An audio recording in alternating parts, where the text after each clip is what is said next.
यो आकाशवाणी हो। समाचार लेखनाथ भट्टराईबाट सुन्नुहोस्।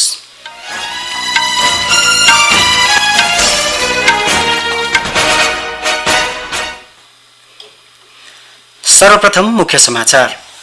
उपराष्ट्रपति सीपी राधाकृष्णनले राष्ट्रपिता महात्मा गान्धीको स्मृति दिवसका अवसरमा अर्पण गर्नुभयो श्रद्धाञ्जली। केन्द्रीय गृहमन्त्री अमित शाहले आज असमको डिब्रुगढमा 1715 करोड रुपियाँ बराबरका विभिन्न विकास आयोजनाहरूको गर्नुभयो उद्घाटन। फेब्रुअरी 16 देखि 20 सम्म आयोजना हुने इन्डिया एआई इम्प्याक्ट शिखर सम्मेलन 2026 विश्वकै अहिलेसम्मको सबैभन्दा ठूलो आर्टिफिसियल इन्टेलिजेन्स सम्मेलन हुने केन्द्रीय मन्त्री अश्विनी वैष्णवको भनाई। केन्द्रीय मन्त्री पीयूष गोयलले भन्नुभयो, भारत र युरोपेली संघ बीचको मुक्त व्यापार सम्झौता कार्यान्वयनमा आए लगत्तै युरोपेली देशहरूमा हुने भारतीय निर्यातमा कुनै पनि कर तिर्नु नपर्ने। अनि भारतका विदेश मन्त्री डाक्टर एस जयशंकर र प्यालेस्टाइनका विदेश मन्त्री वार्सिन अगाबेकियन शाह बीच आज नयाँ दिल्लीमा महत्त्वपूर्ण भेटवार्ता। अब समाचार विस्तारमा। उपराष्ट्रपति सीपी राधाकृष्णनले आज राष्ट्रपिता महात्मा गान्धीको स्मृति दिवसका अवसरमा उहाँप्रति हार्दिक श्रद्धाञ्जली अर्पण गर्नुभएको छ।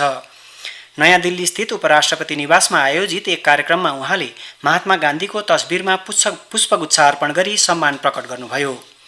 सामाजिक सञ्जालमा एक सन्देश जारी गर्दै उपराष्ट्रपतिले भन्नुभयो, सबैभन्दा गरिब र कमजोर व्यक्तिको अनुहार सम्झनुपर्ने महात्मा गान्धीको त्यो कालजयी मन्त्र आज पनि भारतका हरेक कार्य र नीतिहरूका लागि एक गहिरो नैतिक मार्गदर्शकका रूपमा रहेको छ।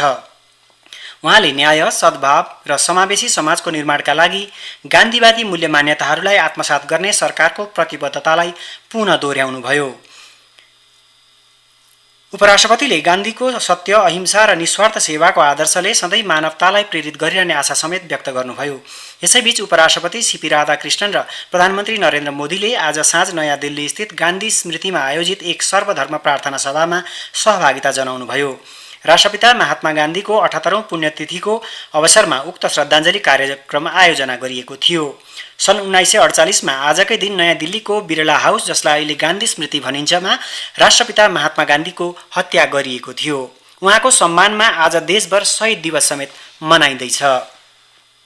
केन्द्रीय गृहमन्त्री अमित शाहले आज असमको डिब्रुगढमा 1715 करोड रुपियाँ बराबरका विभिन्न विकास आयोजनाहरूको उद्घाटन र शिलान्यास गर्नुभएको छ। यी आयोजनाहरूमा असमको दोस्रो विधानसभा परिसर पनि सामेल छ। डिब्रुगढमा आयोजित एक विशाल जनसभालाई सम्बोधन गर्दै गृहमन्त्री शाहले भारत र युरोपेली संघबीच हुन लागेको मुक्त व्यापार सम्झौताले असमको चिया निर्यातलाई ठूलो प्रोत्साहन दिने विश्वास व्यक्त गर्नुभयो। उहाँले असमलाई बाढीमुक्त बनाउन केन्द्र सरकारले ठोस कदम चालिरहेको बताउँदै आगामी विधानसभा निर्वाचनमा विकास, शान्ति र सुरक्षाका लागि भाजपालाई मतदान गर्न मतदाताहरूलाई आग्रह गर्नुभयो।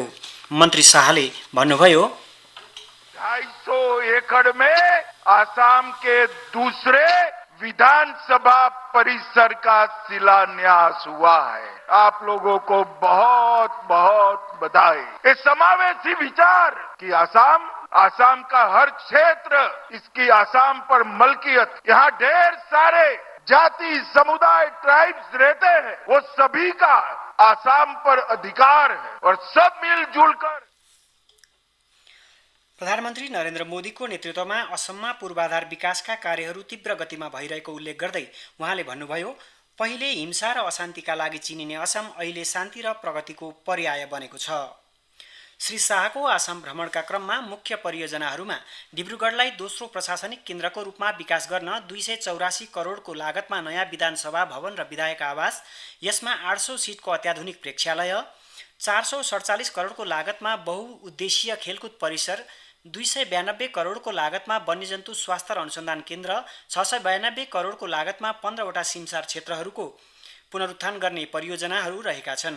यस कार्यक्रममा असमका मुख्यमन्त्री, केन्द्रीय मन्त्री लगायत अन्य विशिष्ट व्यक्तित्वहरूको पनि उपस्थिति रहेको थियो।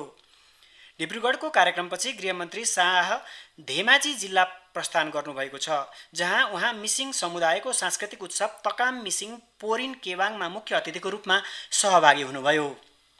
साँझ गुवाहाटीमा पार्टी कार्यकर्ताहरूसँग भेटघाट गरी उहाँ आजै पश्चिम बङ्गाल प्रस्थान गर्ने कार्यक्रम रहेको छ। समाचार आकाशवाणीबाट सुन्दै हुनुहुन्छ।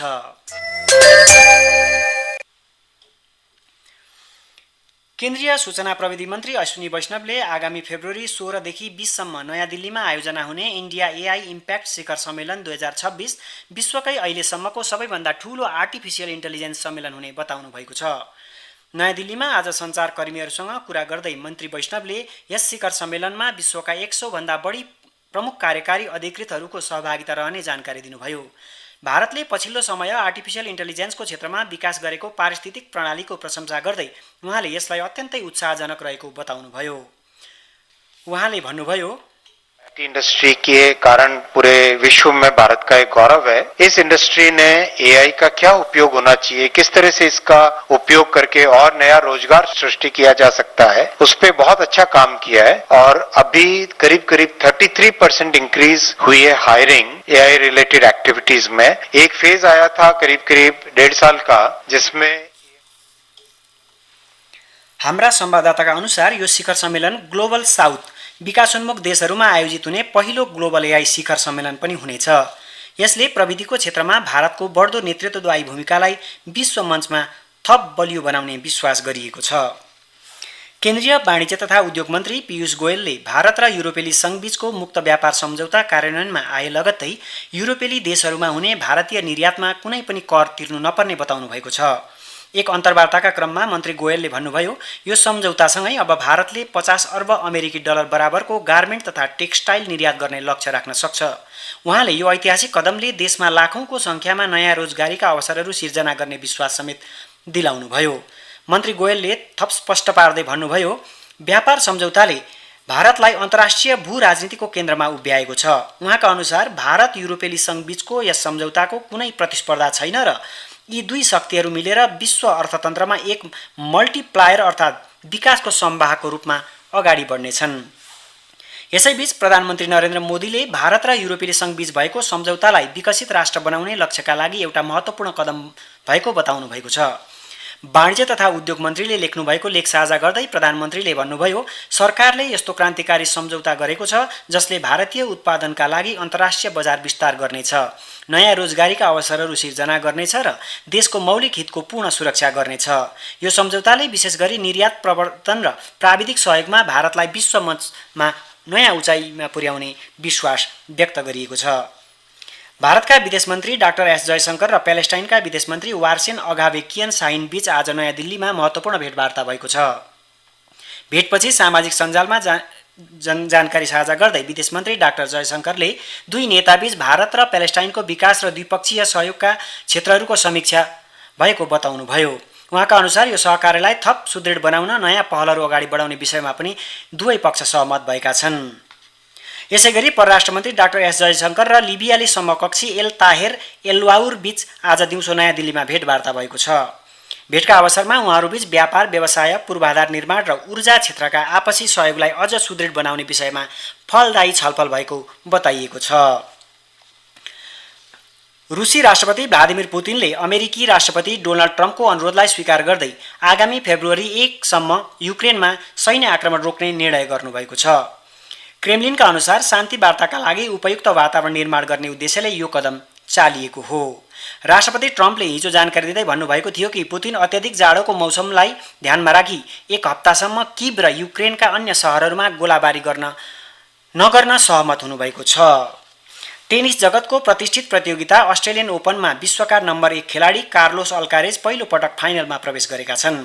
आज मेलबर्नको रोड लेभरमा भएको अत्यन्तै रोमाञ्चक सेमिफाइनल खेलमा स्पेनिस खेलाडी अल्कारेजले जर्मनीका अलेक्जेन्डर ज्वेरेभलाई 5 सेटको सङ्घर्षपूर्ण खेलमा पराजित गरेका थिए। अन्त्यमा मुख्य समाचार फेरि एकपल्ट। उपराष्ट्रपति सीपी राधाकृष्णनले राष्ट्रपिता महात्मा गान्धीको स्मृति दिवसका अवसरमा अर्पण गर्नुभयो श्रद्धाञ्जली।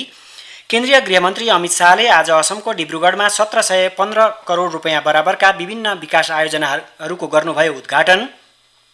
फेब्रुअरी 16 देखि 20 सम्म आयोजना हुने इन्डिया एआई इम्प्याक्ट शिखर सम्मेलन 2026 विश्वकै अहिलेसम्मको सबैभन्दा ठूलो आर्टिफिसियल इन्टेलिजेन्स सम्मेलन हुने केन्द्रीय सूचना प्रविधि मन्त्री अश्विनी वैष्णवको भनाई। केन्द्रीय मन्त्री पीयूष गोयलले भन्नुभयो, भारत र युरोपेली संघबीचको मुक्त व्यापार सम्झौता कार्यान्वयनमा आए लगत्तै युरोपेली देशहरूबाट हुने भारतीय निर्यातमा कुनै पनि कर तिर्नु नपर्ने अनि भारतका विदेश मन्त्री डाक्टर एस जयशंकर र प्यालेस्टाइनका विदेश मन्त्री वार्सेन अगावेकियन शाहीन बीच आज नयाँ दिल्लीमा भेटवार्ता समाचार आकाशवाणीबाट सुन्दै हुनुहुन्थ्यो, पूरा भयो।